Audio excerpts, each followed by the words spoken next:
Well friends, I am an ordinary citizen like you. मैं आम नागरिक हूँ आपकी तरह, लेकिन मेरे जीवन में कुछ बातें ऐसी हुई जिसके कारण आज पॉलिटिक्स में उतरना पड़ रहा है।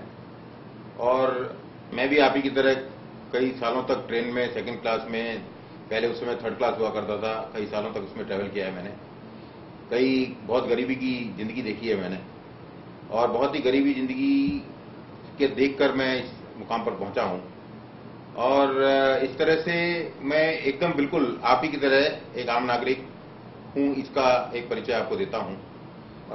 मुंबई में आने के बाद में कोलाबा म्युनिसिपल स्कूल में एडमिशन हुआ। मेरे जीवन में शुरुआत में दो लड़ाइयां बचपन की मुझे याद है, 1965 की लड़ाई और 1971 की लड़ाई। 1965 की लड़ाई में हम लोग दिल्ली में थे, 1971 की लड़ाई में हम लोग मुंबई में पोस्टेड थे। पिताजी आर्मी में रहने के कारण हमारी बचपन बहुत डिसिप्लिन से गुजरा। जबकि हम लोग बदमाशी जरूर किया करते थे, पिताजी बहुत प्यार भी किया करते थे, माता पिताजी दोनों प्यार करते थे, लेकिन फिर भी काफी, क्योंकि आर्मी का बैकग्राउंड था इसलिए डिसिप्लिन काफी रही है। बचपन में बहुत गरीबी देखी, और गरीबी के दौरान बहुत सारे तजुर्बे आए हम लोगों को। गोरेगांव से मुंबई चर्चगेट तक मैंने करीबन 20 साल तक सेकंड क्लास, इनफैक्ट उस समय थर्ड क्लास हुआ करता था, थर्ड क्लास में मैंने सफर किया है अपने बचपन के दौरान, जवानी के दौरान। और उसके बाद में स्कूल की पढ़ाई के बाद में चेन्नई कॉलेज में कॉमर्स में मैंने एडमिशन लिया, और उस समय हम लोग गोरेगांव में रहते थे।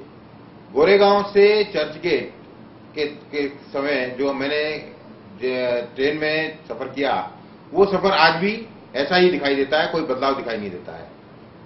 तो दोस्तों, गरीबी होने के कारण कॉलेज के दौरान भी मैं, जब मैं फर्स्ट ईयर कॉलेज में एडमिशन लिया था, उस समय भी मैं घर को सपोर्ट करने के लिए कुछ ना कुछ काम किया करता था। और उस समय मैं एक्चुअली यहाँ पर वडाला में एक श्रीराम इंडस्ट्रियल एस्टेट है, वहां पर काम करने आया करता था। रोज सुबह मॉर्निंग कॉलेज जाया करता था, और उसके बाद में दिन में मैं वडाला श्रीराम इंडस्ट्रियल एस्टेट नौकरी करने आया करता था। और शाम को वापस जाते समय जाने के बाद में भी कुछ ट्यूशन वगैरह करता था। लेकिन उस दौरान भी माहौल ऐसा था कि फिर भी सोशल एक्टिविटीज में काफी हम लोग इन्वॉल्व रहते थे। गोरेगांव में यूथ चेतना नाम से एक क्लब चलता था यंग लोगों का, उसमें मैंने काफी लीडरशिप का काम किया है।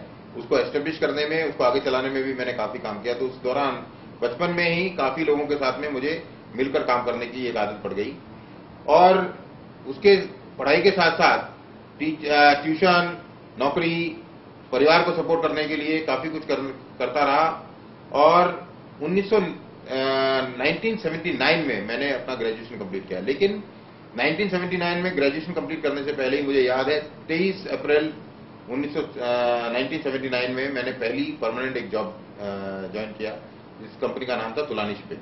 तुलानी शिपिंग में 23 अप्रैल को मैंने ज्वाइन किया, और ग्रेजुएशन की जो एग्जामिनेशन है फाइनल, वो मैंने मई 10 1979 को दिया, ग्रेजुएशन से कंप्लीट करने से पहले। तो दोस्तों, जब मेरी कैरियर की शुरुआत हुई तो सबसे पहली तनख्वाह मुझे 125 रुपए मिली, और मैं बहुत खुश हुआ 125 रुपए पाकर पहली जब तनख्वाह मिली तो। और मैं चर्चगेट से गोरेगांव घर खुशी खुशी पहुंचा, लेकिन घर जाके पता चला कि पूरी पॉकेट कट गई थी उस समय। थर्ड क्लास में इतनी भीड़ होती थी, और लोग तनख्वाह के समय में ध्यान रखते थे, पिक पॉकेटर, और मेरा उनको मालूम पड़ गया, मालूम नहीं कैसे, और मेरा पर्स गायब हो गया। मैं बहुत दुखी हुआ, लेकिन फिर मैंने सोचा आगे तो बढ़ना है। वो दुख के बादल कुछ दिनों तक छाए रहे, लेकिन आगे बढ़ते बढ़ते बढ़ते 1900 उसके अगले साल जब इंक्रीमेंट का समय आया, तो मुझे, आपको सरप्राइज होगा कि मुझे 10 रुपए पहले साल का इंक्रीमेंट मिला था। और 10 रुपए उस समय बहुत बड़ी बात होती थी। आजकल 10 रुपए शायद कुछ बड़ी बात नहीं होती, लेकिन हम 10 रुपए पाकर बहुत खुश हुए।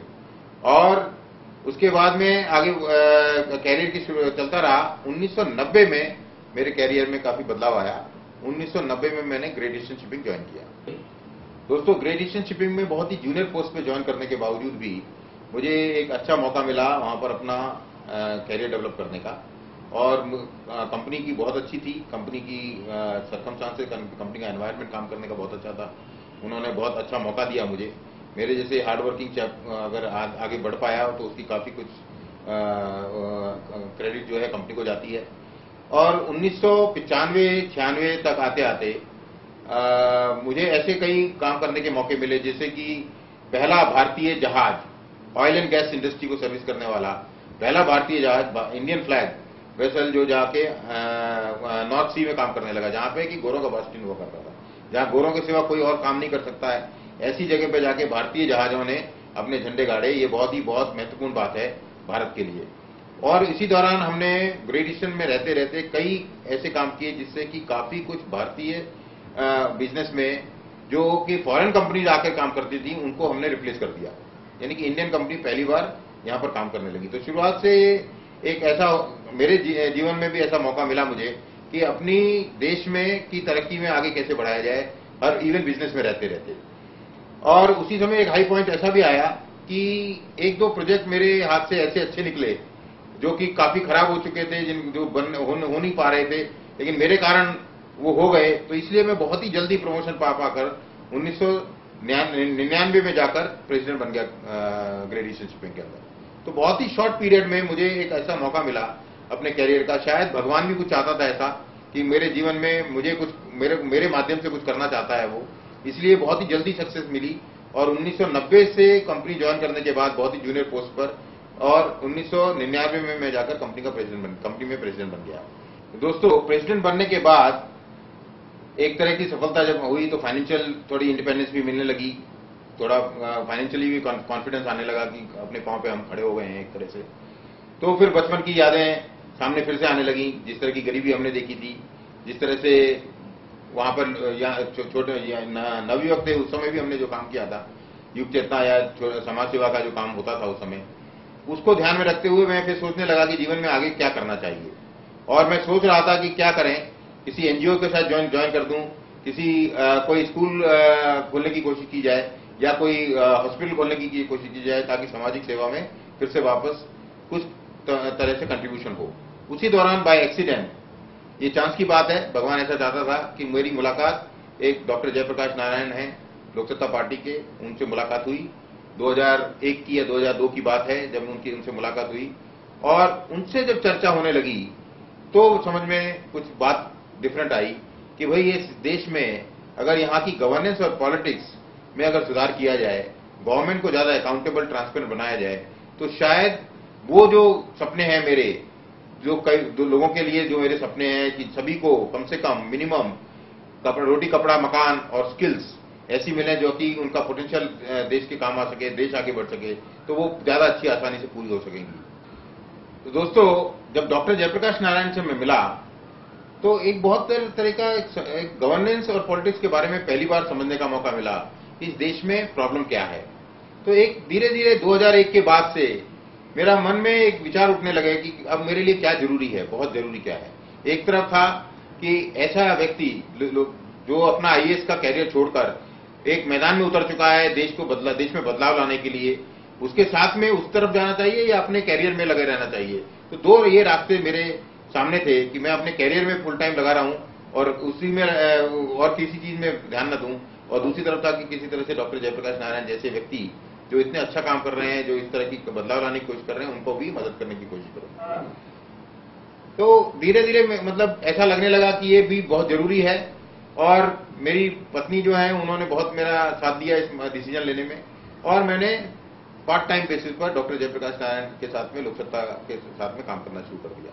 उनकी जो भी मदद कर सकता था मैंने की, लेकिन धीरे धीरे 2005 तक आते आते मुझे लगने लगा कि ये पार्ट टाइम जॉब नहीं है, इसमें काफी कुछ समय लगाना पड़ेगा, इसमें काफी कुछ त्याग देना पड़ेगा, काफी लोगों को जोड़ना पड़ेगा। और यही सोचकर मैंने 2005 में लोक सत्ता की तरफ बहुत ज्यादा ध्यान देना शुरू कर दिया।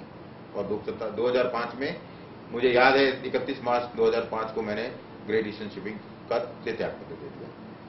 दोस्तों, मैं डिसाइड कर रहा था कि मैं क्या करना चाहता हूं जीवन में, तो ये हिचकिचाहट जरूर थी कि एक पॉलिटिकल पार्टी को ज्वाइन करना चाहिए या फिर किसी एनजीओ को या किसी हॉस्पिटल को चलाना चाहिए या किसी स्कूल को चलाना चाहिए, ये जिसको हम सोशल सर्विस कहते हैं।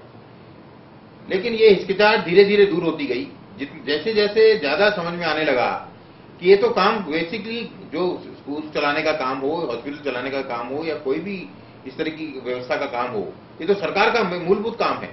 अगर सरकार ठीक से काम नहीं करती है तो फिर ऐसे काम करने की समाज को जरूरत पड़ती है। ऐसा नहीं कह रहा हूं मैं कि नहीं, इसकी जरूरत नहीं है, लेकिन अगर सरकार ठीक से काम करे तो उतने ही कम स्कूल एनजीओ को चलाने पड़ेंगे, उतना ही कम हॉस्पिटल में एनजीओ को पार्टिसिपेट करना पड़ेगा।